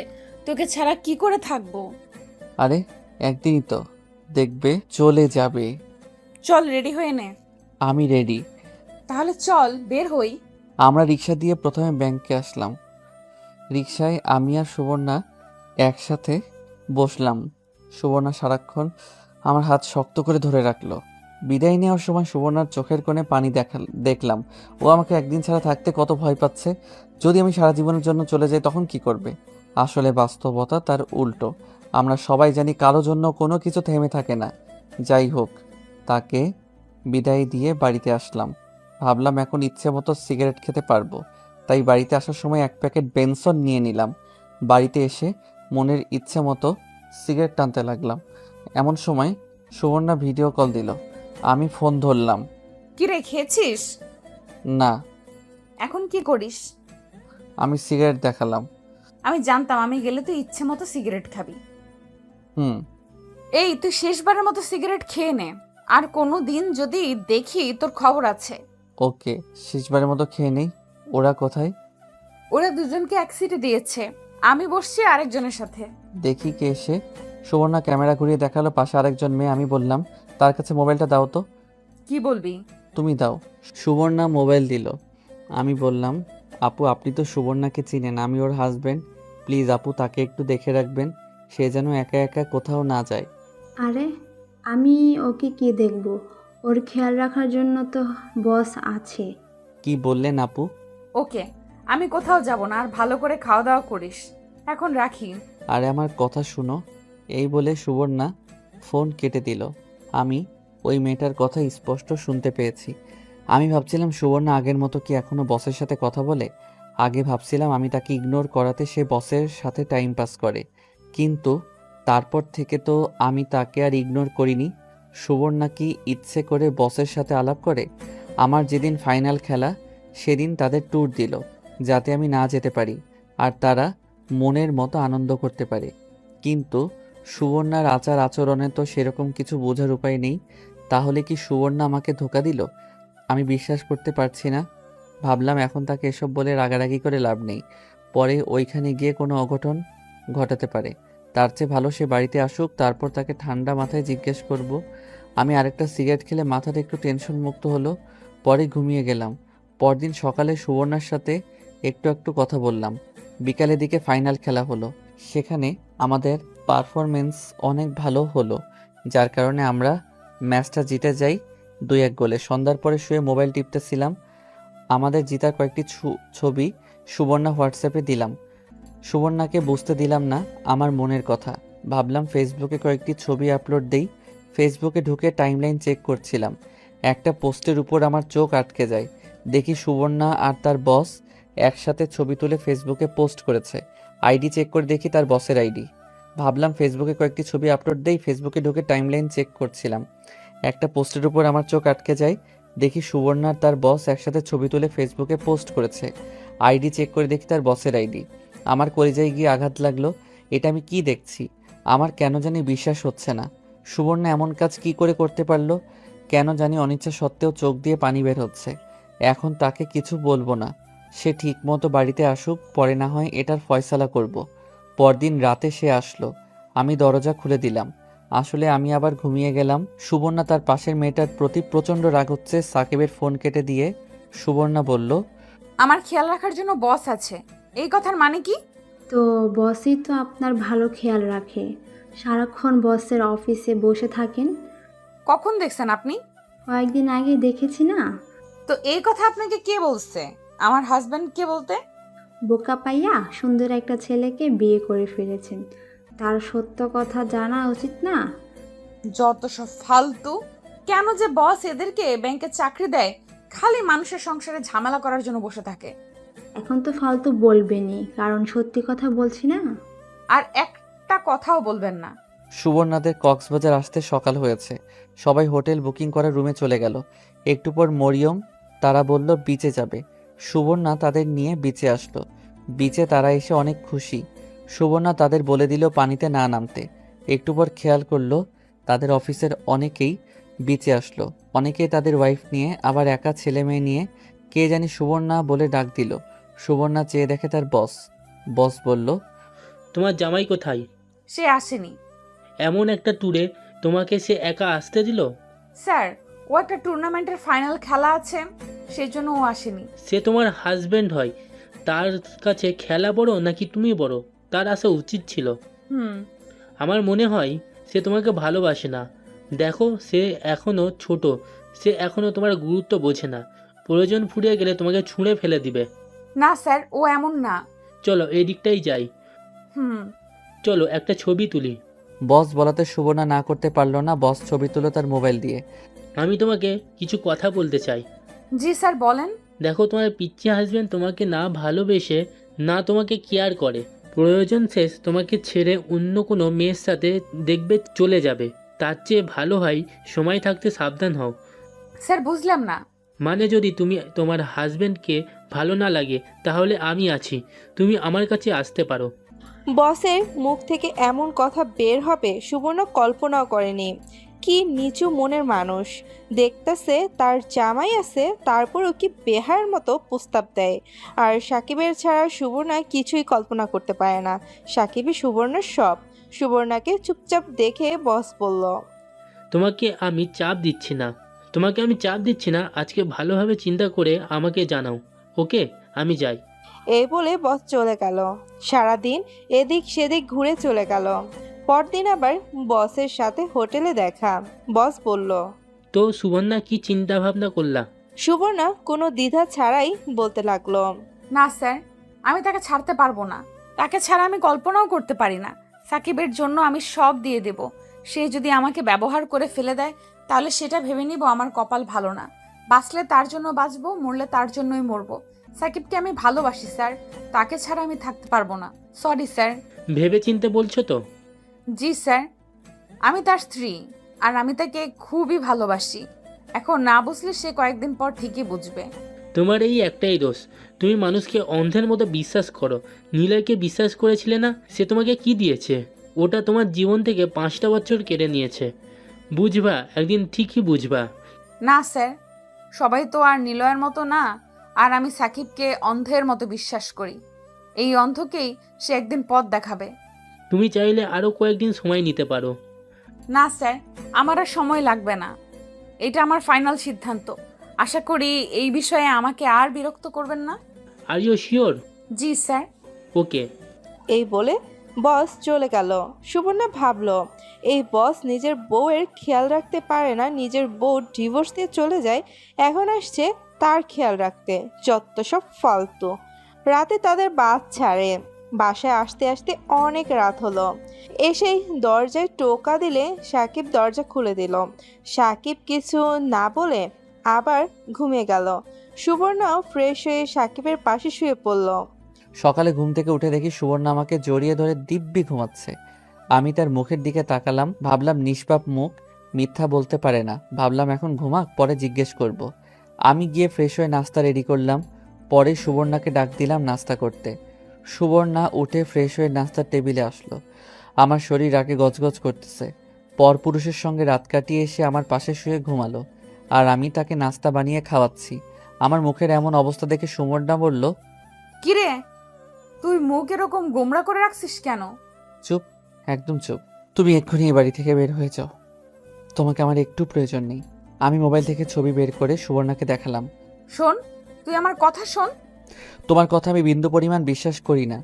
আমি আগেও দেখেছিলাম তোমার সাথে তোমার বসের খুব ভাব, কিন্তু আমি ভাবছিলাম সেটা আমার ব্যর্থতা। আমি তোমাকে ভালোবাসতে পারিনি। তখন ঠিক করেছিলাম তোমাকে আর কষ্ট দেব না। এরপর থেকে তুমি বলো আমি তোমার কথার অবাধ্য হয়েছি। দেখ, বস যদি আমাকে ডেকে অফিসে বসিয়ে রাখে সেটাতে আমার কোনো দোষ আছে? আমার প্রচণ্ড রাগ উঠে গেছে। রাগ উঠলে আমি কি বলি আমি নিজেই জানি না। এখন বস যদি বলে চলো রুম ডেটে যাই, তখনও বলবা বস বলছে না করতে পারি না। ছি ছি সুবর্ণা, ছি। আমি তোমাকে সত্যিই ভালোবেসেছিলাম। আর কক্সবাজার গিয়ে তোমরা কি করছো আল্লাহ জানে। তোমার সাথে আমি এক মুহূর্ত থাকবো না। এক্ষুনি বাসা ছেড়ে চলে যাও। তুই মাথা ঠান্ডা কর, আমি তোকে ব্যাপারটা বুঝিয়ে বলছি। এখন কত কিছু বানিয়ে বলবা। আমি উঠে রুমে চলে আসলাম। এসে সিগারেট ধরাইলাম। সুবর্ণা আমার পাশে এসে বসলো আর বলল, সুবর্ণা ভ্রমণে গিয়ে বসের সাথে যা যা কথা হয়েছে সব সাকিবকে বলল। একটা কথা বিশ্বাস করি না আমি। সুবর্ণা আমাকে পিছন থেকে জড়িয়ে ধরলো, বলল, আমি তোকে সত্যি বলছি, আমি তোকে অনেক ভালোবাসি। তোকে ছাড়া আমি বাঁচবো না। আমি সুবর্ণাকে আমার শরীর থেকে ছাড়িয়ে নিলাম আর বললাম, আমার শরীরে টাচ করবেন না। যত সব ফালতু কথা। তোমার প্রতি আমার ঘৃণা হচ্ছে। এতদিন আমি কার সাথে থাকলাম? আমার এখন মনে হচ্ছে এসব তোমার আর বসের পরিকল্পনা ছিল। ট্যুরের ডেট তোমরা আমার ফাইনাল খেলার দিন দিয়েছ, যাতে আমি না যেতে পারি আর তোমরা গিয়ে ওইখানে এনজয় করতে পারো। আমি সত্যি বলছি, এরকম কিছু ছিল না। প্লিজ আমাকে বিশ্বাস কর। তোমার কোনো কথা আমি বিশ্বাস করি না। তুমি এক্ষুনি চলে যাও। তুমি আমাকে এতদিন ব্যবহার করেছো। আল্লাহর দোহাই লাগে, আমাকে বিশ্বাস কর সাকিব। এই বলে সুবর্ণা কাঁদতে লাগলো। তুমি এক্ষুনি বাড়ি থেকে চলে যাও। সুবর্ণা কেঁদে বলতে লাগলো, প্লিজ সাকিব, আমাকে বের করে দিস না। তুই আমাকে মার, বক, যেটা মন চায় কর। প্লিজ আমাকে বের করে দিস না। তোর পায়ে পড়ি। তোরে ছাড়া আমি বাঁচবো না। হয় তুমি থাকবা, না হয় আমি থাকবো। এমন কথা বলিস না। যদি আমার কোনো ভুল থাকে তাহলে আমাকে মাফ করে দে, আমাকে তাড়িয়ে দিস না। সুবর্ণা কাঁদতে কাঁদতে কাশতে লাগলো, বলল, তুই যেভাবে বলবি সেভাবেই চলবো। তুই বললে আমি চাকরি ছেড়ে দিব। এখন এত দরদ দেখানো লাগবে না, এখন আমার চোখের সামনে থেকে যাও। সুবর্ণা আমার চোখের সামনে থেকে চলে গেল, অন্য এক রুমে গিয়ে কাঁদতে লাগলো। আমি বাইরে যাব বললাম, আমি বাইরে যাচ্ছি, এসে যেন তোমাকে না দেখতে পাই। এই বলে আমি বাইরে চলে আসলাম। আমার এক মনে বলতেছে সুবর্ণা সত্যি বলছে, আরেক মনে বলছে মিথ্যা বলছে, কারণ আমি আগেও দেখেছি বসের সাথে সুবর্ণাকে। তারপরে ওই মেয়েটা বলল, তারপর আবার ফেসবুকে ছবি পোস্ট। যদি কিছুই না থেকে থাকে তাহলে তার বস শুধু শুধু কেন ছবি পোস্ট করবে? আর সে কেনই বা তার বসের সাথে ছবি তুলবে? বস বললেই হলো? না, আমার মাথা কাজ করছে না। আমি কিভাবে যাচাই করব সুবর্ণা সত্যি বলছে? ধুর, দেখি কি হয়। এখন আপাতত সুবর্ণাকে একটু চাপ দেই, দেখি সে সত্যি কথা বলে নাকি। আমি একটু পর বাসায় গেলাম, দেখি সুবর্ণা এখনো কেঁদেই চলেছে। আমি বললাম, না কেঁদে এক্ষুনি বাসা থেকে বের হও। আমি কোনো ভুল করিনি সাকিব, প্লিজ একটা বার বোঝার চেষ্টা কর। আচ্ছা, আমার মুখ মিথ্যা বলছে, কিন্তু আমার ঠোঁট তো মিথ্যা বলছে না। এই ঠোঁট দিয়ে কত তোকে কিস করছি, সেই সব কথা তোর একটু মনে পড়ে না? আমি ভাবলাম সে তো ঠিকই বলছে, তাকে কত কিস করেছি, একটিবার তো আমাকে ফিরিয়ে দিল না, উল্টো সে আমাকে কত কিস করছে। এগুলো করার সময় আর দ্বিধা কাজ করেনি। সে হয়তো সত্যি বলছে, কিন্তু আমার বিশ্বাস হচ্ছে না। না, আমাকে শিওর হতেই হবে, পরে আবার কোনো বিপদ হবে। আমি বললাম, এখন কত ওসিলা দিবা? আরেক পুরুষের সাথে রাত কাটিয়ে এখন এখানে এসে যুক্তি দাও? সাকিব, তুই নিজের চোখে দেখেছিস? না। তাহলে শুধু শুধু কেন তুই আমাকে মিথ্যা অপবাদ দিচ্ছিস? দেখো, আমি একেবারে বোকা না, একটু হলেও বুঝি। আচ্ছা, আমাকে কি মাফ করে দেওয়া যায় না? তুমি যে অপরাধ করছো তার একমাত্র উপায় হচ্ছে তোমাকে ডিভোর্স দিয়ে দেয়া। সাকিব, এমন কথা মুখে আনিস না। তোরে ছাড়া আমি কিছুই ভাবতে পারি না। যখন অন্য কোনো পুরুষের সঙ্গে যাও তখন আমার কথা মনে থাকে না? এবার কিন্তু বেশি বাড়াবাড়ি হয়ে যাচ্ছে। উচিত কথা বলছি না? বাড়াবাড়ি তো হবেই। তুমি কেমনে পারলে এমন কাজ করতে? সাকিব, সুবর্ণা এসে আমাকে চড় মেরে বসলো, দেখি তার চোখ লাল হয়ে গেছে। চড় মেরে আমাকে জড়িয়ে ধরলো, আমার বুকের উপর মাথা দিয়ে কাঁদতে কাঁদতে লাগলো আর বলল, এমন কথা বলিস না। আমি আর সহ্য করতে পারছি না। আমি মরে যাব, আমি মরে যাব। যাও, তোমাকে আর কিছু বলবো না, তবু তুমি আমাকে ছেড়ে দাও। এই বলে সেখান থেকে চলে আসলাম। ভাবলাম সুবর্ণা হয়তো সত্যি বলছে, কিন্তু আমার মন মেনে নিচ্ছে না। এভাবে 2 দিন চলে গেল। এই 2 দিন সে পানি ছাড়া কিছুই খায় নাই। তার লম্বা লম্বা চুলগুলো এলোমেলো হয়ে গেছে, কাঁদতে কাঁদতে চোখের নিচে কালো হয়ে গেছে। সে বাড়ির এক কোণায় এভাবে পাগলের মতো বসে রয়েছে। সে খাই নাই দেখে আমিও খাইনি, তবে বাইরে থেকে হালকা নাস্তা করছি। আমি ভাবলাম এভাবে আর চলে না, কিছু একটা করতেই হবে। তাই ঠিক করলাম সুবর্ণার বসের সাথে দেখা করব। দেখি গিয়ে বস কি বলে। বাইরে বের হওয়ার সময় দেখি সুবর্ণা এখনও সেখানে বসে আছে। তার এমন অবস্থা দেখে নিজেরই তার থেকে বেশি খারাপ লাগছে। আমি কাছে গিয়ে সুবর্ণার হাত ধরলাম। আমার হাত ধরবি না, আমি তোর কেউ না। যা, যেখানে মন চায় যা। আমি সুবর্ণাকে দাঁড় করিয়ে বুকে টেনে নিলাম। সুবর্ণা বলল, ছাড়, আমাকে ছাড়। আমার তোকে একটুও ভালো লাগে না, আমাকে ছেড়ে চলে যা। ওকে, চলে যাচ্ছি। এই বলে আমি বাইরে চলে আসলাম। ভাবলাম সে হয়তো একটু অভিমান করছে। আমি প্রথমে ব্যাংকে গেলাম, ভাগ্যের জোরে বসকে পেয়ে গেলাম, কিন্তু তার একটা মিটিংয়ে আছে। মিটিং শেষ করতে অনেকক্ষণ লাগলো। মিটিং শেষে তার অফিসে গিয়ে বসলো। আমি গেলাম তার অফিসে। অফিসের ভিতরে গিয়ে সালাম দিলাম। কেমন আছেন? ভালো। আপনি কে? আপনাকে তো চিনলাম না। আমি সাকিব, আপনার ব্যাংকের কর্মচারী, সুবর্ণার হাজবেন্ড। ও, মিস্টার সাকিব, বসেন বসেন। ধন্যবাদ। তো আপনাদের কেমন চলছে? জি ভাই, ভালো। ভাই, আপনাকে কিছু জিজ্ঞেস করার জন্য আসছি। বলেন। আমি ওই দিন ফেসবুকে দেখলাম আপনি আর সুবর্ণা ছবি তুলে ফেসবুকে একটা পোস্ট করেছেন। আপনি কারণটা জানতে পারি? আসলে এটা আমার ভুল ছিল। এর একদিন পর আমি ছবি ডিলিট করে দিয়েছি। আসলে ভাই, আপনার ওয়াইফকে আমার ভালো লাগতো, তাই ওর কাছে প্রস্তাব দিয়েছিলাম, কিন্তু সে আমাকে না করে দিয়েছে। কি কি বলছে ভাই, একটু বলতে পারবেন? সুবর্ণা যা যা বলছিল ঠিক তাই বলল, আর শেষমেশ বলল, ভাই, আপনি অনেক লাকি, সুবর্ণার মতো একটা বউ পাইছেন। তাকে কষ্ট দেওয়া আমার মোটেও ঠিক নয়। জি ভাই, তাহলে আমি যাই। প্লিজ এক কাপ কফি খেয়ে যান। আরেক দিন ভাই। এই বলে আমি বাসায় চলে আসলাম। এসে পুরো ঘর সুবর্ণাকে খুঁজলাম, কোথাও নেই। আমার ভিতর ভয় ঢুকে গেছে, কোথায় গেল। ঘরে ঢুকে দেখি মোবাইল, কাপড় চোপড় সব আছে। তাহলে গেল কোথায়? পাশের বাড়ির ছাদে দেখি সুবর্ণার বোন। আমি তাকে জিজ্ঞেস করলাম, সুবর্ণা তাদের বাসায় গিয়েছে কিনা? সে বলল না। তাহলে কি আমাদের বাসার ছাদে যাই? ছাদে যাই। এমন সময় সুবর্ণা ঘরে ঢুকলো। আমার যেন আত্মা ফিরে আসলো। সুবর্ণাকে দেখে বললাম, কোথায় গিয়েছিলা? তোরে বলতে যাব কেন? বলো না। না, বলবো না। সুবর্ণা আবার আগের জায়গায় গিয়ে চুপচাপ বসে রইল। তখন একেবারে পাগলির মতো লাগছিল। চুলগুলো এলোমেলো, ফোলা ফোলা গাল, নাকে দোল নেই, কানে নেই, হাতেও নাই, যেন একেবারে বিধবা হয়ে গিয়েছে। কোনায় বসে মাথা নিচে দিয়ে বসে রয়েছে। আমি দরজা লাগালাম, তার কাছে গেলাম, গিয়ে তার হাত ধরলাম। সুবর্ণা আমার হাত থেকে তার হাত ছুটিয়ে নিল। আমি তার 2 পা ধরে আর পিঠে ধরে পাজাকোলা করে কোলে তুলে নিলাম।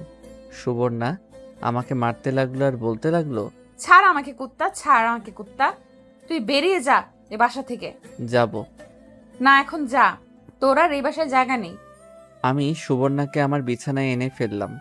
তখনও সে আমাকে মারতে লাগলো। আমি তার দুইটা হাত ধরে ঠোঁটে আমার ঠোঁট লাগিয়ে দিলাম, কিন্তু সে কোনো রেসপন্স করছে না। কিন্তু আমি করেই যাচ্ছি। একটু পর সেও রেসপন্স করতে লাগলো। সুবর্ণা আমাকে একটু ছাড় দিচ্ছে না, প্রতিটা মুহূর্ত কাজে লাগাচ্ছে। সুবর্ণা একসময় আমার গেঞ্জি খুলে ফেললো। আমি আগেই তার কামিজ খুলে ফেলেছিলাম। আমি কিস করতে করতে একসময় তার ঘাড়ে, কানে কিস করতে লাগলাম। আমি আস্তে আস্তে নিচে নামলাম। যখন তার নাভিতে চুমু দিলাম, তখন সুবর্ণা চিৎকার দিয়ে উঠল। এভাবে দীর্ঘ 1 ঘন্টা পর আমরা দুজন শান্ত হলাম। তখন সুবর্ণা আমার বুকের উপর শুয়ে রয়েছে, কারো শরীরে একটু কাপড় নেই। সুখে সুবর্ণার চোখ দিয়ে পানি বের হয়ে পড়ল। সেই সুখে সুবর্ণা এখনো আমাকে কিস করে চলছে। আমি আস্তে আস্তে নিচে নামলাম। যখন তার নাভিতে চুমু দিলাম, তখন সুবর্ণা চিৎকার দিয়ে উঠল। এভাবে দীর্ঘ 1 ঘন্টা পর আমরা দুজন শান্ত হলাম। তখন সুবর্ণা আমার বুকের উপর শুয়ে রয়েছে। সুখে সুবর্ণার চোখ দিয়ে পানি বের হয়ে পড়ল। সেই সুখে সুবর্ণা এখনো আমাকে কিস করে চলছে। আমি উঠে বাথরুমে যাব। সুবর্ণা বলল, কোথায় যাস? আমাকে নিয়ে যা। আমি সুবর্ণাকে কোলে করে বাথরুমে নিয়ে গেলাম। দুজন একসাথে গোসল করে বের হলাম। আমি ব্যালকনিতে বসে গল্পের বই পড়তেছি। একটু পর সুবর্ণা বলল, খেয়ে যা। আমি সুবর্ণার দিকে অবাক হয়ে তাকিয়ে রইলাম। দেখি সুবর্ণা শাড়ি পরেছে। শাড়ি পরলে তাকে যে এত সুন্দরী দেখাবে আগে জানতাম না। যদি আগে জানতাম তাহলে সারাক্ষণ শাড়ি পরিয়ে বসিয়ে রাখতাম। দুজনে একসাথে খাওয়া দাওয়া করলাম। সন্ধ্যার সময় বসে পড়তেছি। সুবর্ণা এসে বলল, আগামীকাল ব্যাংক খোলা। ব্যাংক খোলা যাবা? কিন্তু কিন্তু কি? বোরকা পরে মুখে মেকআপ দিয়ে সাধারণ মহিলার মতো যাইবা। আর যদি তোমার বস অকারণে তোমাকে ব্যাংকে বসিয়ে আজে বাজে কথা বলে, তাহলে আমাকে বলবা। সুবর্ণা আমাকে পিছন থেকে জড়িয়ে ধরে বলল, তুই যেভাবে বলবি সেভাবেই যাব। লক্ষ্মী সোনা। রাতের খাবার খেয়ে যা, আজকে একটু আগে শোবো। ওকে। আমি আর সুবর্ণা একসাথে খাওয়া দাওয়া করলাম। খেয়ে সুবর্ণা বিছানায় শুয়ে পড়ল। আমি বই নিয়ে ঘাটাঘাটি করতেছি। একটু পর সুবর্ণা বলল, হয়েছে তো, এখন ঘুমা। আমি লাইট বন্ধ করে সুবর্ণার পাশে শুয়ে পড়লাম। সুবর্ণা আমাকে জড়িয়ে ধরলো। জড়িয়ে ধরে আমাকে কিস করা শুরু করলো। আমিও করতে থাকলাম। এভাবে অনেকক্ষণ চললো। দুজন শান্ত হয়ে জড়িয়ে ধরে শুয়ে রইলাম। আমি বললাম, আমি তোমাকে অনেক কষ্ট দিয়েছি। আমার প্রতি তোমার কোনো রাগ আছে? থাকলে বলো। তোর প্রতি আমার কোনো রাগ নেই। প্রতিদিন রাতে কিছুক্ষণের জন্য তোকে পাইলেই চলবে আমার, এতেই আমি খুশি, আর কিছুই চাই না আমার। আমি তোমার জন্য সারাদিন রাত আছি। চল না, এখন একটা বেবি নেই। ওকে সুইটার্ট। একটা কষ্ট আমার বুকে এখনো আছে। কিসের কষ্ট আমাকে বলো? আমার জীবন থেকে নিলয় 5টি বছর কেড়ে নিল। আমি কিছুই করতে পারলাম না, উল্টো সে এখন আনন্দে সংসার করছে। করুক, তাতে আমাদের কি? তোমার কষ্ট দেখার জন্যই তো আমি আছি। তুই চিন্তা ভাবনা করছিস 5টি বছর, 5টি বছর সে আমার জীবন থেকে কেড়ে নিল। এমন যদি তোর সাথে হতো? এখন তুমি কি করতে চাচ্ছ? আমি এর প্রতিশোধ নিতে চাই। পাগল নাকি? শুধু শুধু ঝামেলার প্রয়োজন আছে? না, আমি এই মনটাকে একটু শান্তি দিতে চাই। বলো তুমি কি চাও? তোমার কোথায় শান্তি দরকার আমি দিব। না, আমি এর প্রতিশোধ নিবই। নিলয়কে দেখলে আমার শরীর কাঁটা দিয়ে ওঠে, সাথে তার বউকে দেখলে। বাদ দাও না, ওরা ওদের মতো, আমরা আমাদের মতো। না, তুই বুঝতে পারতেছ না। ওকে তুমি কি চাও আমাকে খুলে বলো। আমি চাই তুই গিয়ে নিলয়কে বলবি তার বউ ভালো না, কলেজ লাইফে অনেক ছেলের সাথে ঘুরোঘুরি করছে, হ্যান ত্যান আজাইরা যত কিছু মনে চায় বানিয়ে বলবি। আর আমি তার বউয়ের কাছে গিয়ে নিলয়ের নামে যত সব আজাইরা কথাবার্তা বলে তাদের মধ্যে ঝগড়া লাগিয়ে দিব। এরপর দুজনেই বাসা ছেড়ে আমাদের সেই বাসায় চলে যাব। এটা কি ঠিক হবে? ঠিক হবে। নিলয় এটারই যোগ্য। ওকে বলবো নে। কবে এই বাসা ছাড়বি? তুমিই বলো। এই মাস শেষ করে যেদিন বাসা ছাড়বো এর আগের দিন নিলয়দের মধ্যে ঝামেলা লাগিয়ে দুজনে ভাগবো। ওকে, কিন্তু আজকে রাতে তুই ঘুমাতে পারবা না। কেন? এই না না, আমার সত্যি ঘুমে ধরছে। রাখো তোমার ঘুম। এই বলে আমি সুবর্ণার উপরে উঠে গেলাম, কিস করতে লাগলাম। ওই দিন রাতে সুবর্ণা ঘুমাতে পারে নাই আমার জ্বালায়। সকালে ঘুম থেকে উঠে আমাকে মারবে নাকি কাঁদবে, ঠিক সকালে ঘুম থেকে উঠে আমাকে মারবে নাকি কাঁদবে নাকি হাসবে কিছুই বুঝতে পারছে না। অবশেষে আমাকে মারতে লাগলো। আমি তাকে কোলে তুলে নিলাম, নিয়ে তাকে দেয়ালে ঠেস দিয়ে দাঁড়ালাম, আবার কিস করতে লাগলাম। সুবর্ণা বলল, ছাড়বি আমাকে? আজকে ব্যাংক থেকে ছুটি নাও না। বস ছুটি দিবে না।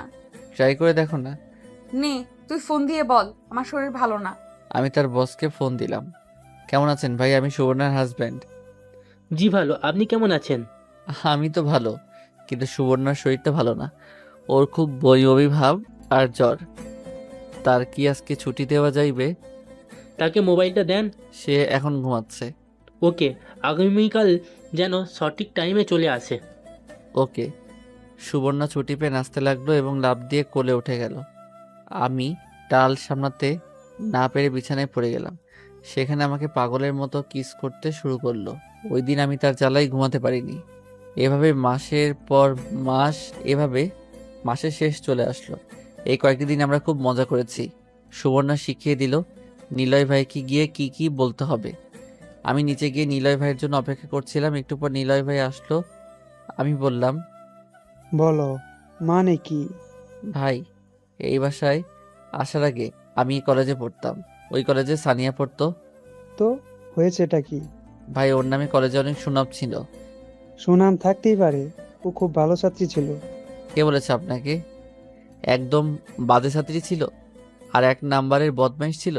কত ছেলে যে তার জন্য কলেজ ছাড়ছে হিসাব নেই, আর কত ছেলের সাথে যে রুম ডেটে গিয়েছে তারও কোনো হিসাব নেই। পরীক্ষার আগে স্যারদেরকে ভয় দেখে প্রশ্ন নিয়ে ভালো রেজাল্ট করত। তার আগের কথাগুলো মনে হলে আমার শরীর কাঁটা দিয়ে ওঠে। যত সব ফালতু কথা। ভাই, বুঝবেন এক সময়। জানি, তুমি এখন যাও তো।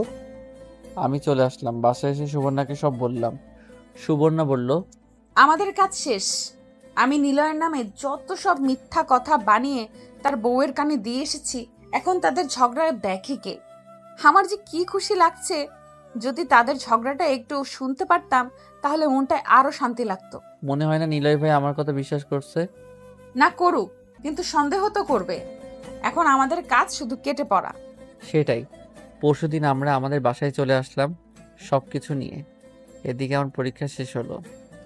এখন চাকরির ইন্টারভিউ দিতেছি। সুবর্ণদের অফিসে বলে ঢোকানো যাবে না। 4টা মাস চাকরির জন্য ঘুরলাম, এই রেজাল্টে চাকরি হবে না। বাধ্য হয়ে হাল ছেড়ে দিলাম। এদিকে সুবর্ণার পেটে বাচ্চা চলে আসলো। পরে আমি আব্বার কাছ থেকে ব্যবসা শুরু করে দেই মোবাইলের দোকান। তখন সুবর্ণাকে বললাম চাকরি ছেড়ে দিতে। সুবর্ণা বলছিল আরও চাকরি করবে। আমি বললাম তুমি এতদিন কষ্ট করছো, এখন বসে রেস্ট নাও। আর শুনলো কিছুদিন পর আমাদের একটা ছেলে হলো। তখন আমার খুশি দেখে কে? একটা জিনিস আমার কাছে অবাক লাগলো, এই একটা উপহার দেওয়ার জন্য সুবর্ণা কত কষ্ট করলো। সিনিয়র ভাইয়ের কাছ থেকে ধোকা খেয়ে আমার কাছে আসলো, আমাকে না জানিয়ে বিয়ে করলো, আমার কাছ থেকে কত কষ্ট পেল। তারপরও সুবর্ণা চালিয়ে গেছে। মেয়েরা পারেও তো এটা বলতে হবে। অনেকে বলে তাদের ধৈর্য শক্তি কম, স্বামীকে একটা উপহার দেওয়ার আর তারা কত কষ্ট করে। আসলে আল্লাহ তাদের এমনভাবে সৃষ্টি করেছে, হাসির বদলে আমার চোখ দিয়ে পানি চলে আসলো। কিছুদিন পর সুবর্ণা বলল, চল না একটা ট্যুর দেই। নাদিম একটু বড় হয়ে নিক, পরে যাব। নাদিম বড় হতে হতে আরেকটা বেবি চলে আসবে, পরে আর যাওয়াই হবে না। চল না যাই। ওকে দেখি। আজ সুবর্ণা 2 সন্তানের জননী। সবকিছু ঠিক, কিন্তু সমস্যা একটাই, 2 সন্তানের জননী হয়ে সুবর্ণা এখন আমাকে তুই করে বলে।